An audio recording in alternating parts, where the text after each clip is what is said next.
a nuestros amigos del grupo cultural de San Juan Mixtepec.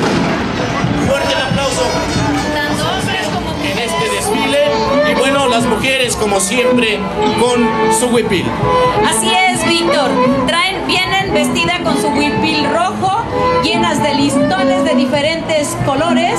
Asimismo, las mujeres triquis se identifican con ese collar único que las hace ser y identificarse como pueblo triqui.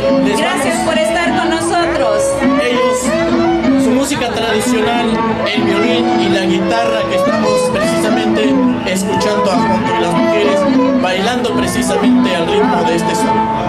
Así es, pero no solamente las mujeres, también los hombres vienen bailando al son de esta melodía.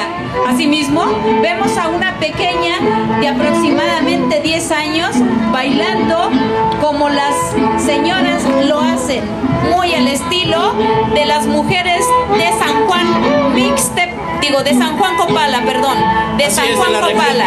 Del estado de Oaxaca, allí nuestros amigos, pues colindando con la región mixteca, la zona de San Miguel el Progreso, de Ellos están a 2.460